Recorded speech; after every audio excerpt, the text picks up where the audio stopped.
Going to be discussing inclusivity for LGBTQ plus couples within the wedding industry. Obviously, you know, we've just come out of Pride Month, and we thought it would be a good time to have an open forum and discuss some of these kind of pieces of knowledge that is integral to us being able to organise weddings for every couple everywhere. And before we start, I just want to say that, you know, this is a safe space for people to ask questions. We're not going to all, you know, get these things perfectly from the off. And we just, I think that starting is the main thing, and starting to think about these things. And so don't want anyone to feel like any question is stupid or anything like that. You know, this is a safe space for us to learn and grow together. So without further ado, I shall introduce our lovely speakers. I'm so excited today. We've got cracking lineup. So I will hand over to Celia to introduce herself. Hi, thanks Dorothy for the opportunity. I'm Celia Gaze. I'm the founder and managing director of the Wellbeing Farm, which is based in Lancashire. We do a lot of same-sex weddings, and also we're the first B Corp independent wedding venue in the country. Fantastic, thank you. And Matt. I'm Matthew Mitcham. I am an Olympic champion, which isn't really relevant. However, I have worked in the wedding industry for the past year and a half. And what I also do, and I think why I'm actually here, is because I do a lot of speaking and coaching on diversity and inclusion for the Australian Institute of Sport and lots of businesses, both in the UK and abroad.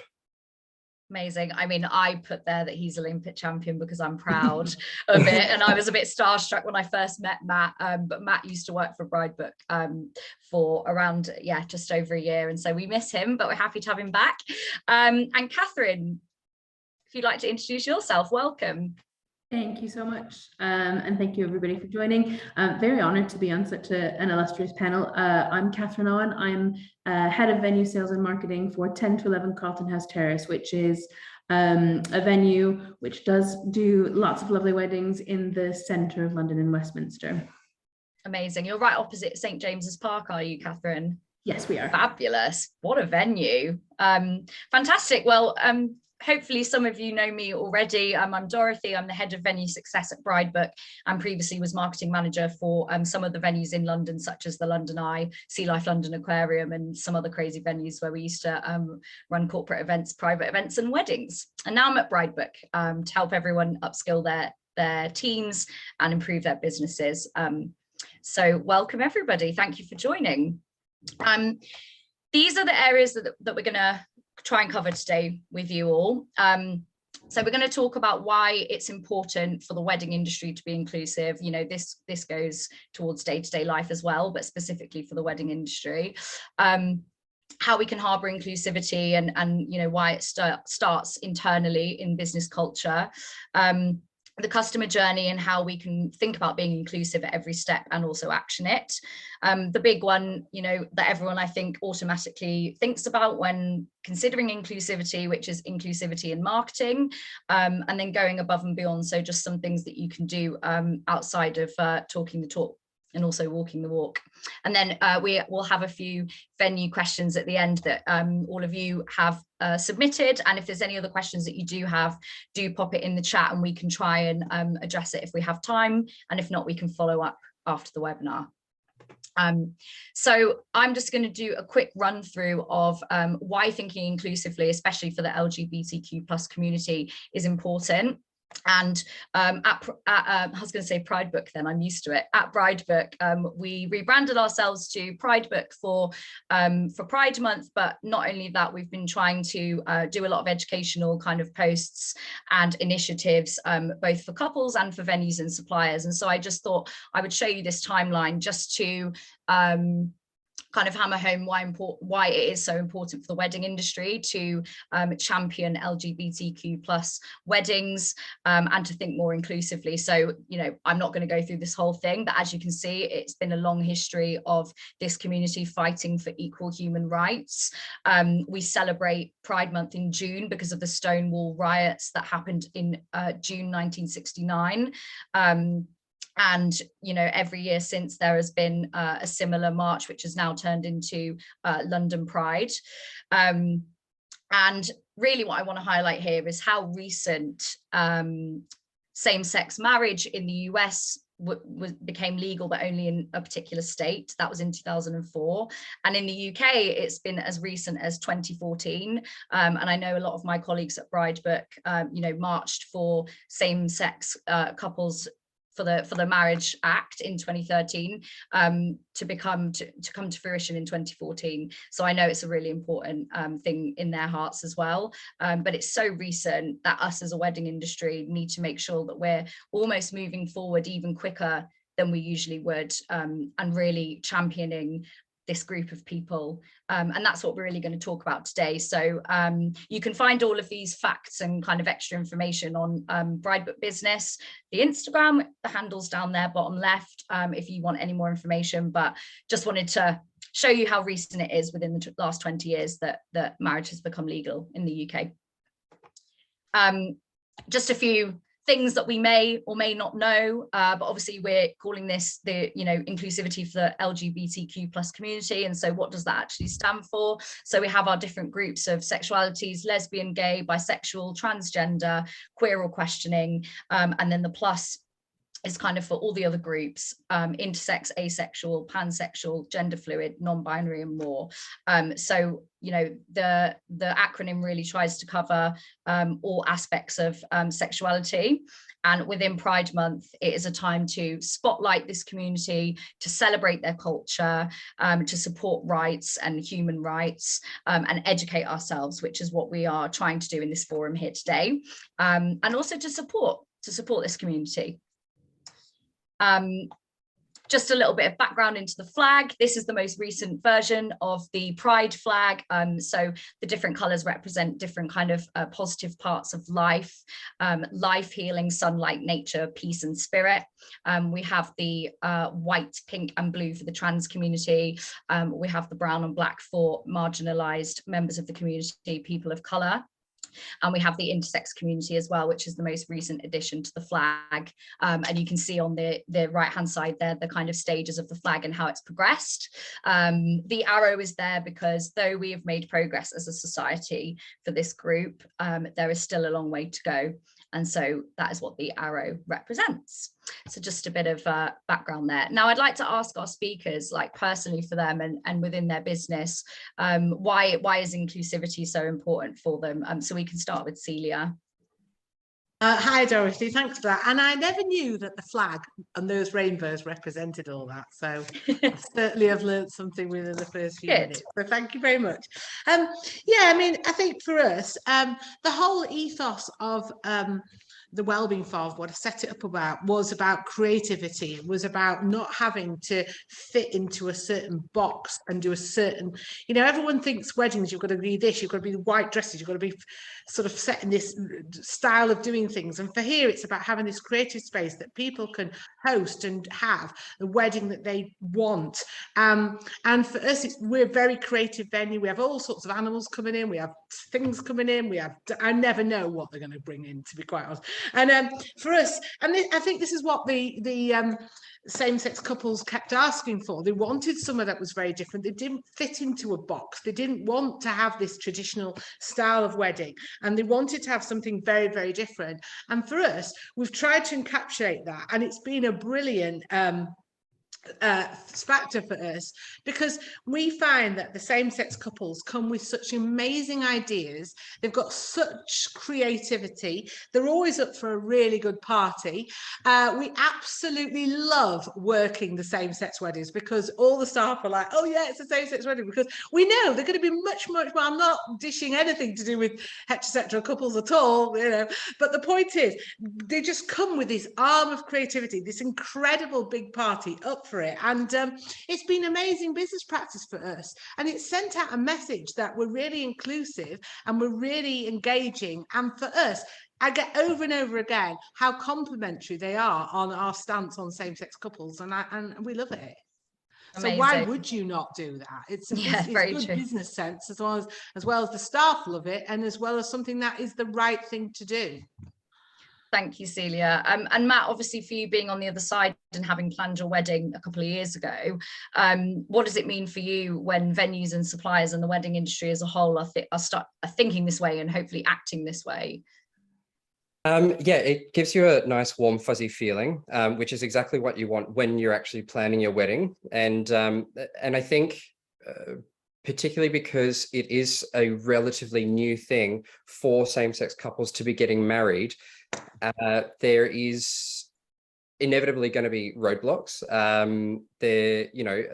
Things like the choices for cake toppers are much more limited and tacky for same-sex couples compared to what's actually out there. And so my husband and I had to do a lot of stuff and finding stuff ourselves, sourcing things on Etsy and finding ideas and stuff on Pinterest, etc. We had to do a lot of the stuff ourselves because there weren't suppliers didn't necessarily have as much of a range of things to cater towards same-sex couples as they did for traditional couples. So while we did, I think the point from before where, queer couples are often, come with a whole bunch of creativity. It's come from a place of necessity. But I do have to say that on the whole, the whole journey was, was quite inclusive, and I was really pleased about that. That's amazing. Hopefully we can talk about kind of some of the positives, because we're not here to just dwell on the negatives of what we're not doing. We're here to talk about the positive things that venues and suppliers are doing and how we can learn from those. So that's amazing. We'll come to you, Catherine, in the next section, and I'll move on to talk about kind of tackling this at the core, really. And there's lots that we can do externally, but really inclusivity and kind of harboring and fostering this type of thought process and action starts within a business itself. So we're going to talk about this. So inclusivity starts from within. So I've asked Celia and Catherine to have a think about kind of how they do this within their own organisation, and then we've got some tips for you as well. But how do you, Catherine, foster an inclusive culture within your venue and kind of educate your employees on inclusivity and have that open sharing forum? Well, for me, it's bringing everyone along together. Like, it's if you want an inclusive environment, then be inclusive in your practices. So it's not sort of dictating that you will do this training and you will do that. It's making people understand that training is available and it's important and it empowers them and encourages them.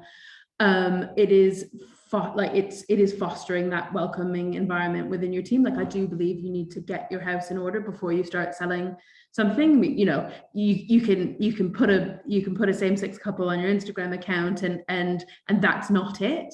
And so I do think it really starts with a sort of team environment of being open and being really honest and supportive of one another, because then they can be that for our clients. So we do, obviously there is a certain level of sort of mandatory training and what have you. So we do unconscious bias and some sort of standard DEI and accessibility training to make sure that everyone has the same language and the same confidence. And then it does get into things like celebrating and supporting one another. So having sort of staff affinity groups and celebrating Pride Month and having really open and honest discussions and team chats with recommendations and sharing knowledge and sharing some of the hard stuff. And so I do believe it's, as I say, really important to get your house in order, because then your team feels safe and confident to deliver that inclusive message to clients. Yeah, I think that's a great point, Catherine, like having that foundation from the off, ready. And I also think you're absolutely right, giving employees the choice to get involved as much or as little as they feel comfortable. Obviously making your values and your mission obvious as a company to your employees, but I think having that choice is important in harboring that trust and inclusivity. So thank you very much. Matt, I want to come to you just because you recently wrote something on social media about how Bridebook made you feel, and kind of the inclusivity that started from within there. I wonder if you could just expand on it for us, and why it was so important that we laid a strong foundation from the off.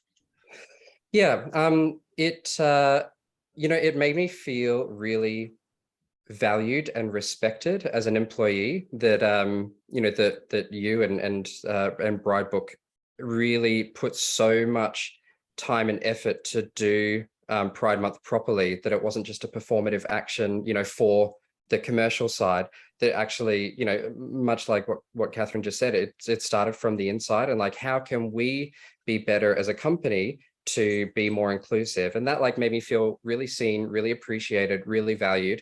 And because of how I feel, about the company, how I feel respected, I then have so much respect for Bridebook that I want to give Bridebook my all. And I, even though I have now left to start my own business, I gave Bridebook my absolute all, right until, where most people would have taken their foot off the pedal, and cruised into their last few weeks.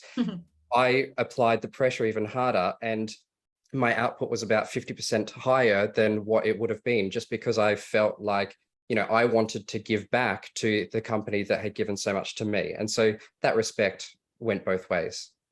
Thank you, Matt. That's really sweet. Obviously, I'm part of Bridebook still, but I really appreciate you being honest with us about that. And it's great that it helped you to feel that way.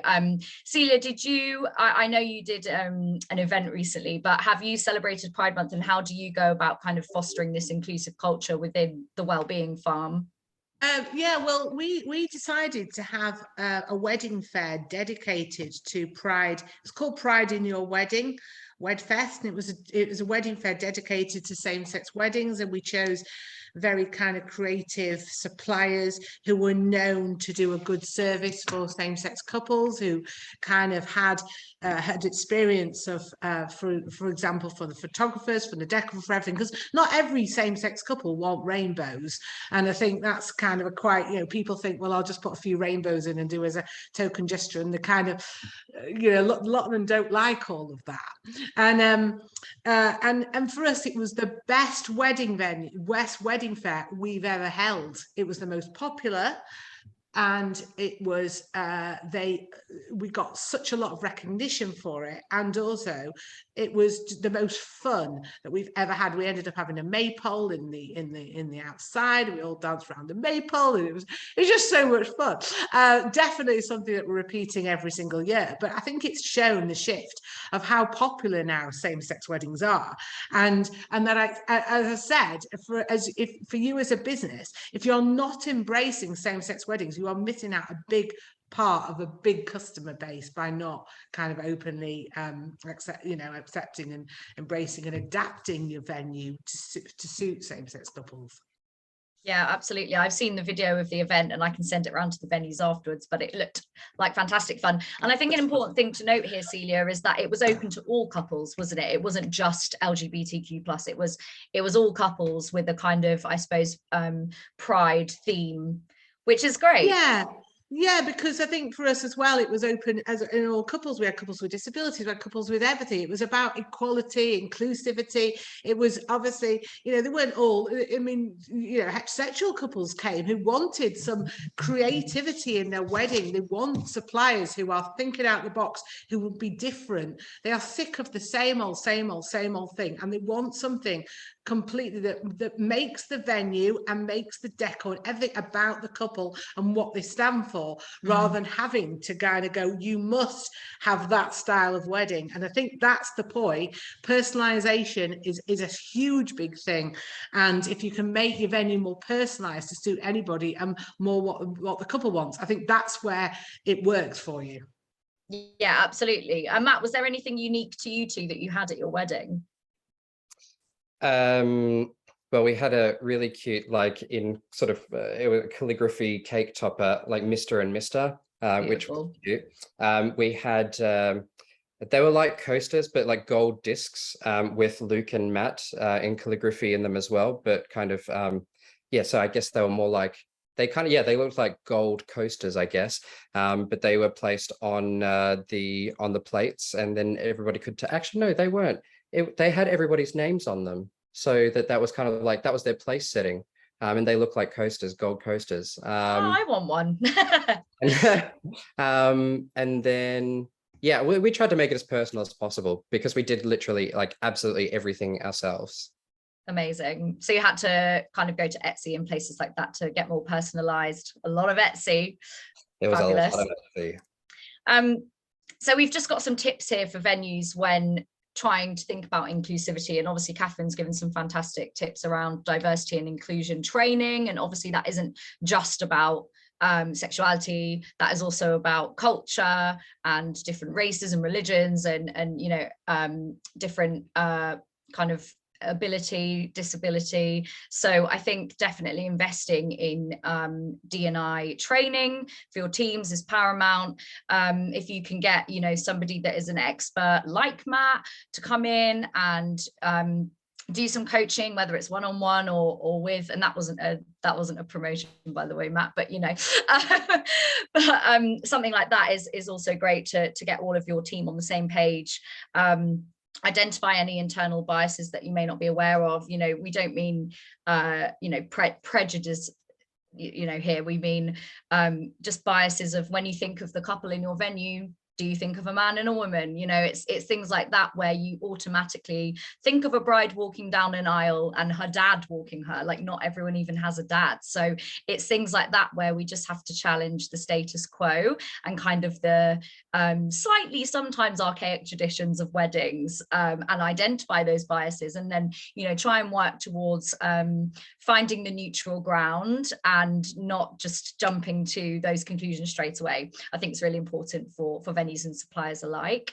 And like Catherine said, encouraging your teams to work together to, you know, identify ways that you can become more inclusive, and giving them the option to get as heavily involved as they want to be, and having a healthy and open culture where employees feel comfortable to ask questions. We may not have all the answers, but as long as we can find them together and everybody's on the same page where they can ask those questions, then that will foster inclusivity for sure. So we will move on to our next section, which is talking about the customer journey and being inclusive at every step. And what we're referring to here is, yes, we're going to talk about marketing as a separate thing later, but this is about operations and responding to inquiries and doing show rounds and all that kind of stuff. So we'll talk about that now, because I think it deserves its own kind of place. I just want to address gender, because obviously we're talking about, you know, LGBTQ plus is not just about sexuality, it's also about gender as well, especially if you're transgender or non-binary, etc. So I just wanted to kind of I guess explain some of the terminology that we often hear when referring to gender, and also just deconstruct what gender is and what it means in today's society. So gender originally and kind of archaically has been tied to certain bodily traits or characteristics denoting masculinity or femininity, and it's been very binary. However, gender is not actually biologically bound. Sex now refers to biological kind of traits, whereas gender is more a form of personal identity and expression. So all of us on this call, you know, I identify as a she, her, and we all identify in our own way. And we kind of have a few different terminology here that I'm just going to break down. So cisgender is anyone whose gender is the same as the sex that they were assigned, or the gender that they were assigned at birth. So female or male, these are usually binary. We have non-binary and gender fluid, which are similar, but it means that gender isn't assigned to one or the other. And, you know, the person may feel more enamored towards one or the other, or they might completely not feel enamored to either gender, and so it is non-binary, it's neither one nor the other. And then we have transgender. So this is people that were assigned a sex and gender at birth, and they feel that their gender is actually either the opposite or not. You know, they, you know, could be non-binary, but they decide against what they were assigned at birth and choose something different to carry on their lives with. And so that's my best breakdown of it all, but hopefully that can kind of frame, you know, how we talk about these things and really get us away from thinking about just binary female and male. So we've all got our pronouns in our signatures at Bride Book. We've got them on our LinkedIn. The more we talk about them and the more we put them out there, then, you know, people will get used to asking or referring to people as they when they don't know. So anyway, that's just a breakdown of some gender items. Hopefully you found that useful. I've made this up, the 3 L's, but I think it's going to stick. So we've got listen, learn, and language. So listening to the community, learning about the community, and then adapting the language that we use in order to be more neutral and less assumptive. So I will go to Catherine now. How do you implement this kind of non-gender biased language, and do you do this throughout your whole journey, and how do you kind of challenge your team to think about these gender neutral terms and not fall into the kind of binary gender terms? Yes, absolutely. I think this is a really great point. I think it's exceptionally powerful, language in general for all forms of inclusivity, and the well-being discourse and sustainability discourse. Language, as we know, as salespeople and marketeers, is exceptionally powerful, and therefore has the power to make safe spaces, to make people feel welcome. I don't like the term quick win. I don't like it, except it doesn't cost anything, in the way that being kind doesn't cost anything. Putting your pronouns in a signature, in your social profiles and that sort of thing, it doesn't cost you anything, it doesn't do anything to you, but it does signify a safe space, and that is a powerful thing for communities who haven't always had that luxury. And what I would say and because language is so powerful, Dorothy, I hope you don't mind me saying, I love listen, learn language, but I'm going to say, instead of learning about the community, learn from the community. Yes.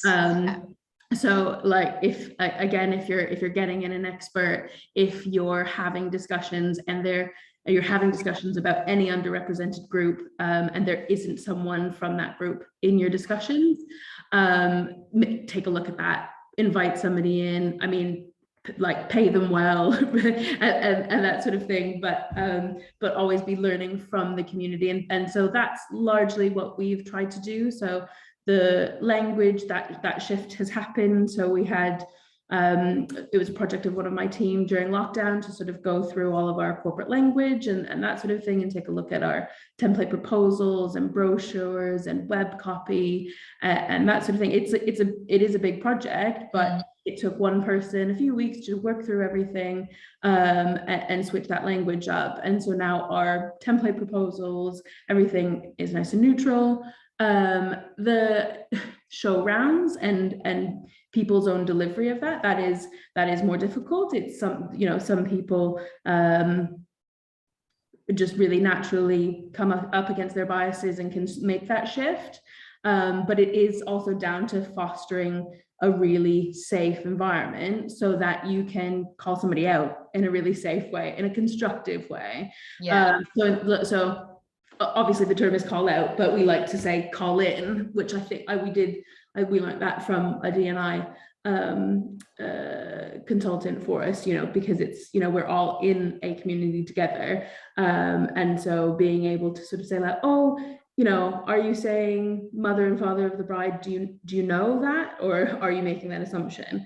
Mm-hmm. So that, as I say, it does start with having a really strong supportive team, and then being quite methodical about things, and implementing processes and what have you, because it doesn't actually doing it doesn't take that much, but it's the shift, it's making people's mindset shift. And so that's sort of what we work through, but happy to take any questions. Yeah, that's brilliant, Catherine. I think it's no mean feat kind of harboring and fostering that shift. It's practice as well at the end of the day. Like, the more that we practice using they and their before we know the gender of the person. Like I was thinking of an example the other day of how we could make this easier for venues and for show rounds. Like, you know, we could very easily have a field that was just preferred pronoun on your inquiry form, and then you would know before even meeting the couple how they'd like to be addressed. And I think it's just little smart wins, and I know, like you say, quick wins. Obviously we don't want to diminish what we're trying to do here, but things that don't, you know, they're low effort, high impact. And I things like that, looking at your whole customer journey and where can I add places where I can listen and understand where that person is coming from, and how they would like to be addressed and treated, and things like that. So I think gathering as much information up front is really important for venues and suppliers alike. Also, you know, marriage is an archaic tradition, and so I think ditching those preconceived ideas, or at least trying to lessen them in our minds. A lot of wedding traditions are tied to gender, bride and groom, you know, father of the bride. There's such a big long list, I'm not even going to try, but we have got a gender neutral glossary of just some of the key terms that you could substitute throughout your collateral, and also in your verbal communication, because I think it's really great to do an audit of your collateral, but then if, you know, verbally, like you say, Catherine, it's difficult to make that switch. But if you try your best and you keep practicing, I think that we can absolutely get there. So it's just things like, you know, instead of bridal suite, using wedding suite, because that is what it is at the end of the day, and it doesn't matter who's using it. You know, so things like that, I think just thinking about it and going through your collateral and your verbal communication is a great start for sure. And I think, yeah, don't assume anything and ask as many questions as possible. Like trying not to assume is quite difficult. We all automatically do it a lot, but it's very important to be listened to. Matt, when you were planning your wedding, did you, you know, the venue and the suppliers and everything, did they consult with you? Did they ask you a lot of questions, or how did it kind of pan out?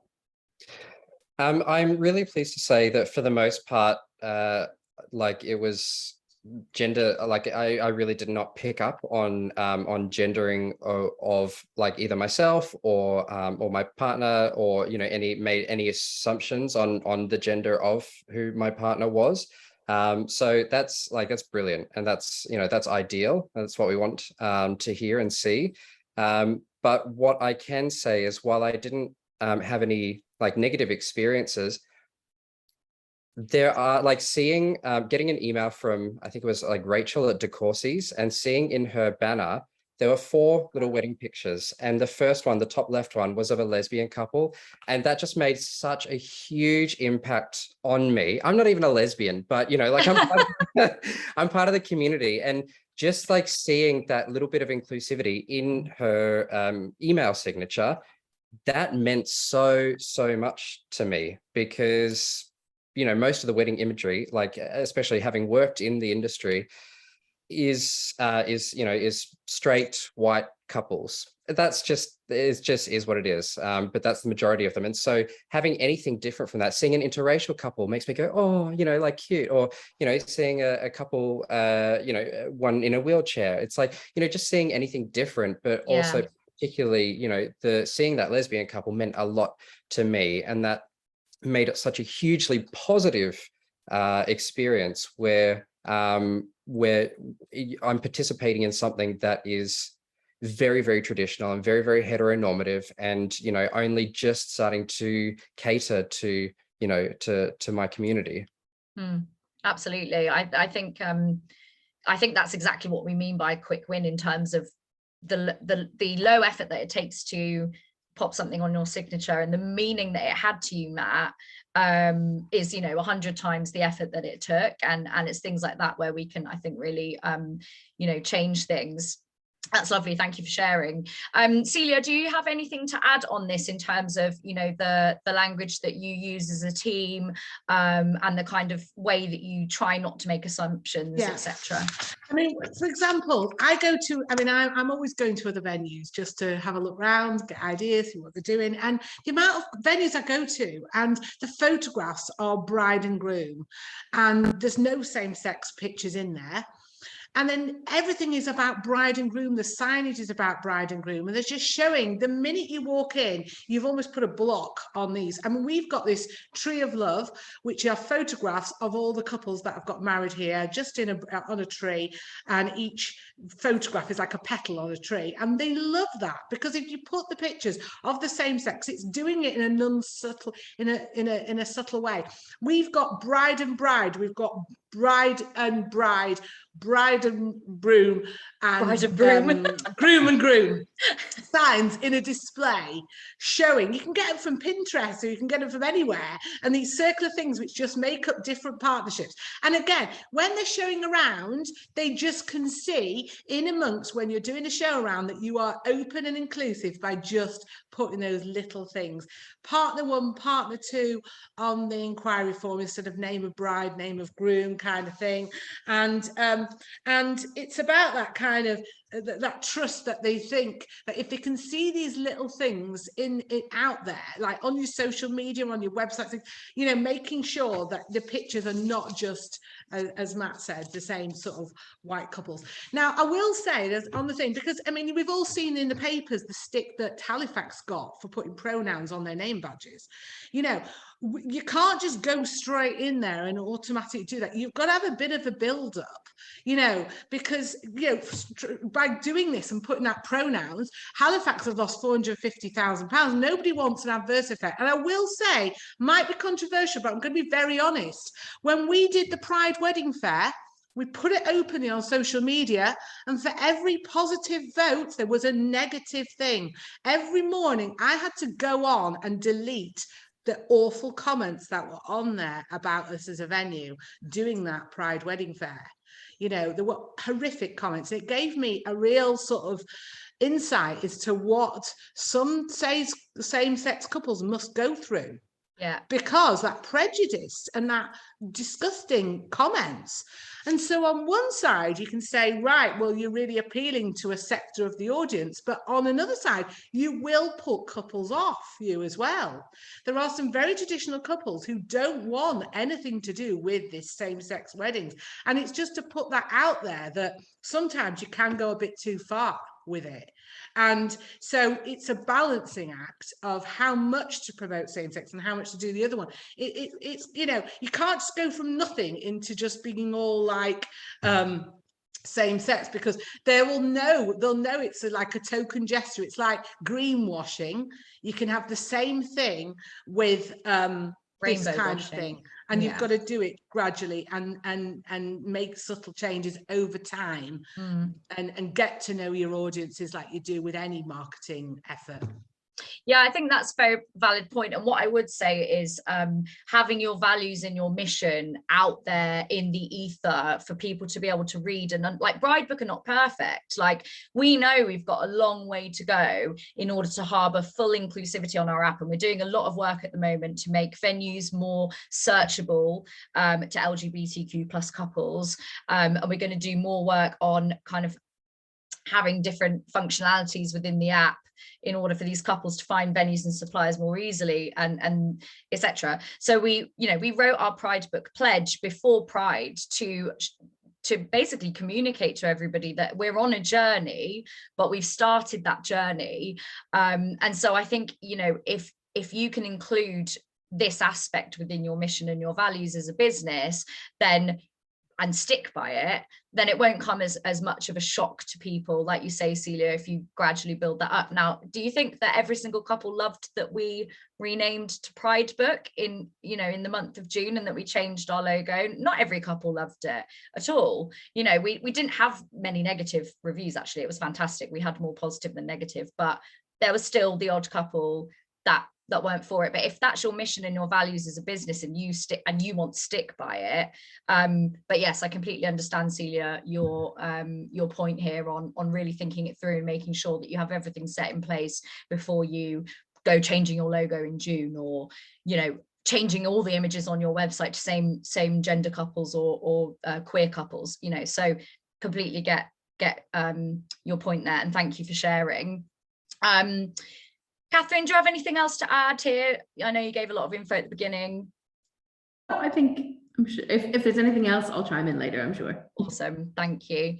I think it takes like all of us to work together, like, you know, because the more of us that all do it, the more of the standard it's going to become as a wedding industry. Yeah. And so some people just need to set a precedent. Like, yes, of course, you're not going to become exclusively LGBT, but, you know, doing things like using terms like, you know, nearlyweds instead of the bride and groom, which is like, I think far cooler than, you know, because it also links to newlyweds and nearlyweds. You know, just like using kind of more gender neutral kind of words should then become standard. And the more standard it is, then like straight couples aren't even going to notice, to be perfectly honest. I would prefer to be called a newlywed. Exactly. I mean, I'm not engaged, as I bring up every webinar, but yeah, come on. But yeah, newlywed I think is a lovely term. And no, I don't think, I think it means more for people that have been marginalized than it does for the people that it's being made neutral. Like it doesn't take away anything for heterosexual couples. It really doesn't. Like if they really want to be called a bride, they can say like, please refer to me as a bride, and that's fine. But you're not going to have to say that, because that happens, you know. And so that's the big clue there, is asking a couple, you know, what are your preferred pronouns? What are your partner's preferred pronouns? I just use partner. See, it's like it's automatic. Like the more you do it, the more automatic it becomes. You know, how would you prefer bride and groom? Would you prefer partners? You know, you may now kiss each other. It's, you know, it's being respectful. I mean, we're going to make mistakes every now and then. I sometimes, you know, mistakenly automatically say he or she instead of their, even though I do it, you know, I use their all the time. But as long as people feel like you're making an effort and you're trying, people people are very forgiving. Yeah, I absolutely agree, Matt. Thank you. So we're gonna, obviously we've touched upon marketing already, but we're going to talk about inclusivity in marketing. So language, imagery, and most importantly, representation. So I'm going to ask Catherine, obviously you've done an audit recently of your whole kind of end-to-end marketing funnel, and can you talk to us about how you harbour this representation across all your channels, and just some of the tips that you would give venues to do so? Yeah, well, I will start by being very honest. I joined the venue, it'll be 6 years in September, and we're located right in Westminster. The bulk of the business was corporate daytime, lots of conferences, and I was tasked with weddings. Get weddings in, we need weekend occupancy, sort it out. And I was like, lovely, okay, cool, I can do that. And we had just a complete void of any imagery, and so we opened ourselves up, but what happened is that we weren't particularly discerning. And if you are not careful, as we have identified, the wedding industry at the moment is predominantly for cis het couples. It just is. That is the predominant narrative. And so wedding planners were contacting us, and we were like, yeah, do shoots. And so we had tons of shoots, got lots of beautiful imagery and this and that, what have you. And then what's happened is that the bulk of our imagery is for a cis het audience. And we've had so we had to sort of call ourselves out and take a look at that and change that for ourselves, because Matt, that story is really wonderful, and thank you for sharing it. Just having an image there in someone's signature does, or would hopefully do, absolutely nothing to a cis het couple, but to someone in the LGBTQ plus community, it made them feel like it was a space for them, which indeed I hope that my venue is a space for everyone.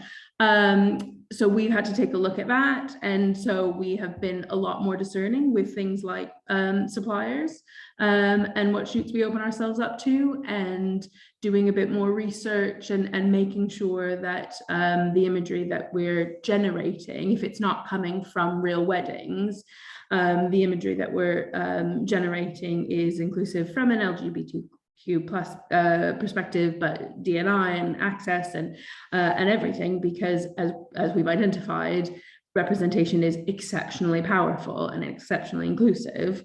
So we worked through our language as well at the same time, and all of our web copy, and it was a sort of a big exercise in inclusivity in all of its forms, because why would you narrow your audience? Like there is a business case for it, because why not have the widest possible audience? So we've sort of worked our way through that, but as I say, it's for us in particular, because we are, we're not like Celia's venue. We are very much a Georgian townhouse in the center of Westminster, and it's absolutely beautiful. But historically, the planners that it attracts and the photographers that it attracts were particularly traditional. What we like to do is make sure that a space that for some LGBTQ plus individuals who want that tradition, they want gilt ceilings, and they, because people like what they like, and they deserve what they deserve to have. And so if someone wants a really traditional space, then we want to make that space open and available for everyone. And so again, it's down to generating some of the imagery that we needed to make sure that we had representation, doing lots of testimonials, sort of marketing channels, so where we ran our sort of AdWords and who we were advertising with, to make sure that we let people know that yes, we might appear to be this sort of staunch, stuffy Westminster establishment, and so we opened it up. Like, we were really fortunate to host Bimini a few weeks before they were second on Drag Race, and even they said, like, we stood looking over Westminster, and they said, they're like, this is amazing, and this is the space I want to be in, like giving 2 fingers to Westminster. And I was like, yeah, like, yes. And so because our corporate business isn't damaged by opening up our audience, and so like that can still exist, and because yes, we've hosted every assortment of political party you can imagine, but to also be able to open our doors to Bimini and to school groups, and to it is a bit more difficult, because obviously you're widening your audience, whereas normally you're used to segmenting it and what have you, but it's just making sure that you are tapping in to as many audiences as possible, but it does take a sort of conscious effort. And if you need to invest in it, then you need to invest in it, and we felt it was an important decision for us to invest in. Yeah, absolutely. And I think it was one of the questions actually in the Q&A section from a venue, and they were concerned that they haven't had any queer real life weddings, and so it's really difficult to get that imagery. And obviously it's chicken and egg, you can't get testimonials from couples that haven't had a wedding at your venue, and so it is about investing in that initial upfront diverse photo shoots, and thinking about that, not just doing a specific diverse photo shoot, just maybe hiring 5 to 6 models that cover the bases that you want to cover, and doing it that way. And I think partnering with like-minded suppliers as well is quite an important one here. They may be able to aid you in some of that imagery for all you know. So yeah, Celia, do you have anything to add on this area?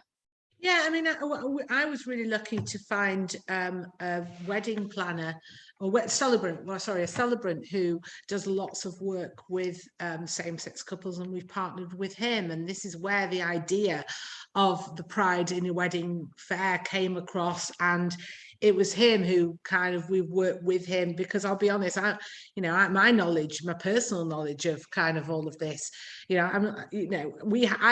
had to do a lot of research on finding kind of where do you advertise to same-sex couples, where what do they read, where do they go to, what's kind of thing, and so I think it is about, if you haven't got that, I mean, we certainly did some photo shoots to get the first lot of images, just to get it going, and then once you've got a couple, you only need one you just to show that you're open to all, and then it's it's about partnering with the people who know how to deal with this. I think that's more important than anything. And then obviously getting the right images and speaking to your staff. I mean, I've had to convince some staff who were farmers, you know, totally alien to them to be talking, and never mind seeing a same-sex couple and things. And we've had to do a lot of work with them to be quite careful when they come in about the language they read and what they say and how they say it. And so I think you do get there, but I think you've got to start somewhere, and just photo shoots, partnering, I'd say, partner with somebody who's known to do a lot in the same-sex market. I think you'll get far. And they're really open. I was welcomed with open arms when I said I wanted to do more for this. And you'll find, because it's, you know, they're still battling with some venues who don't welcome, I was told, who don't welcome same-sex couples. So I think, you know, those who do will pick up a lot of business, and they really want to work with open-minded venues and people who are willing to embrace it all. Yeah, absolutely. Matt, do you have anything to add? You've already given us an example of where a venue made you feel seen and included, which is amazing, but anything else you'd like to add to this? No, I mean, De Courcy's made a huge impression on me. So I remember them all this time later, De Courcy's, you know, as being a wonderfully inclusive venue. So yeah, just small things can make a huge difference, or literally make zero difference to like other people to whom it does not relate. I don't really I don't pay attention or notice a lot of you know, around gender inclusion, because I do identify as the gender, my gender and my sex, you know, align. So I don't notice a lot of gender inclusivity measures that a lot of businesses and websites do put in there, but I know that those things do make a huge impact to trans and non-binary people as well. So yeah, small things can make a big impact. For sure. Thank you, Matt. I just wanted to very quickly go back to the Halifax thing, because I had a quick Google and it said that it was the backlash on social media from customers saying that they would close their accounts. So I just want to caveat it that Halifax didn't actually lose any money, but obviously they had a social media backlash, and you know, a backlash of any kind is something that, if we should be moving forward in this way, we have to take that into consideration. But I think on the whole, as Matt just said, little things make a big impact. And so if we can do those things and we get our whole team behind it, then positive change will come from it. So the next section I will very quickly just go over, and I'm sure that your businesses are doing a lot to support the community, especially health and wellbeing, Celia, from your side being a B Corp. But on our Instagram, we have a post that shows different ways that you can support the LGBTQ plus community, whether that's listening, supporting, donating. And I think it's great, you know, it can be a great way as a team to support by fundraising, by promoting awareness. You know, it doesn't have to just be in Pride Month. This can be at any time of the year. Pride is for life, not just for June, and that's for real. So yeah, I just wanted to ask you guys, is there anything recently that you've done or anything that you plan to do? Obviously, Celia, you had your fabulous event, which is fantastic for awareness for this community. But is there anything in the works, Catherine, for example, that you've got? Yeah, we have an LGBTQ plus affinity staff group, and so they meet regularly, and as I say, they share and discuss and support each other through difficult parts of the news cycle and that sort of thing. But then there's also just like a lot of celebration and a lot of learning. So this past week we went on a sort of staff visit to the Queer Museum in Camden, and it's not just about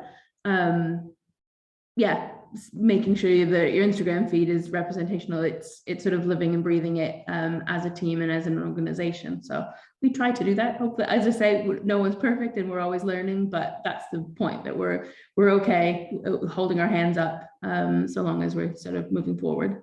Yeah, absolutely. And obviously on that right hand image there, it says speak up, listen, be open to learning, which is what we're all doing today by being in this forum. Attend events, which is what you're all doing, and don't assume. So I think that everyone on this call can definitely give themselves a pat on the back with regards to opening themselves up to learning more. and you know, it's really important that we all support and become allies, for sure. I just wanted to cover some of the questions that venues have submitted. Hopefully they're on the call today. But what is the best way to refer to non-hetero or non-binary couples when creating marketing material for a website or brochure? You know, for example, when you're describing a bride walking down the aisle or arriving. Obviously, we've said a couple is fine, and I think we've said Maria or celebrant, but do you have any examples of this where you've substituted groom or bride within, you know, a piece of marketing collateral? I mean, I think we just talk about part 1 and part 2, but we avoid talking about any couples. We literally just describe the wedding. We don't really need to mention the word couple or bride or groom. And I would do that, you know, that Control F, when you can kind of find the wording in any of your literature and start looking and substitute. Really, you should be avoiding bride and groom anywhere in your kind of material, social media, marketing, anything, and then just look to say, do you even need to mention anything about a couple or anything? Just describe the day. You don't really need to mention any of what happens. Just describe your facilities.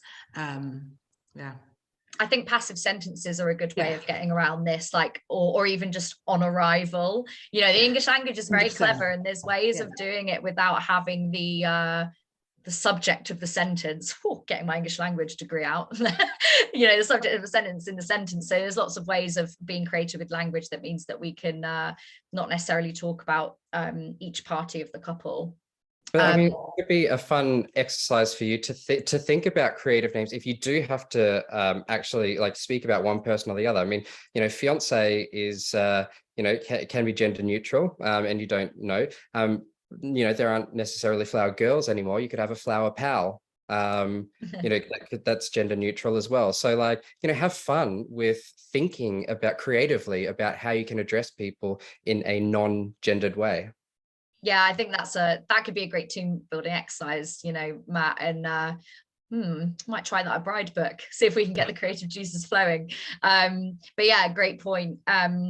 And then obviously, what is the best way to reach or advertise to this community? As I said, on Bridebook, we're making bigger strides towards making these venues that are experts in queer weddings and experts in queer culture more searchable and more findable for couples. So I would say, you know, absolutely Bridebook, but is there any, you know, other options, Celia and Catherine, that you use to advertise to this community? Yeah, I mean, I'm sorry to raise another site, but Pink Wedding Venues and some of the third-party gay wedding sites. I think it's called Gay Wedding Site, and there's various ones. There's about 6 of them. There's also the Gay Wedding Show. I know they do it in Manchester and London and maybe Birmingham. So again, it's normal kind of wedding show, but particularly for more creative and inclusive agendas. And that's something that we go to. And you know, so I think it's about appearing on these sites kind of as well, you know, which sends a signal out that you're open to same-sex and more diverse weddings. Yeah, and then obviously, as we've been saying, you know, changing your marketing collateral, or at least developing it to include more demographics of couples, you know, and that counts for paid and not just organic marketing. So, you know, review your paid channels too, and make sure that if you are doing any kind of Instagram ads or something like that, to make sure that you are using a diverse set of couples. And I think that's another great way of reaching them. Yeah, we've already covered this one. So making sure that you try, you know, if you've got a small budget, then fair enough. But, you know, trying to invest in creating some diverse imagery of all forms, not just LGBTQ+. But obviously doing that will hopefully harbour these weddings, and then you can eventually get testimonials from that. So I think that probably answers that question, just like Catherine said. And then how can we enhance wedding packages to create a more welcoming and inclusive atmosphere of opportunity? So, you know, is there anything, Celia, that you've done with your wedding packages that makes them slightly more inclusive or appealing to LGBTQ plus couples? We do. I mean, our venue is slightly different because we provide a lot of the decor along with the whole of the the decor comes with the hire of the venue. So we do have rainbow bunting that was left to us by another same-sex couple, and we now have that on offer. We have festival flags, which are rainbow themed festival flags going all the way up the drive if they want that. We could do sparkly cocktails if they want that. It's about, but most of the time they tend to be very exuberant, very creative, very want to do more. So it's most of the same sort of stuff, but we do have that rainbow stuff if they want it. Sometimes they don't want it, but it is there in case they want to have that show of kind of the rainbow symbol coming in. Yeah.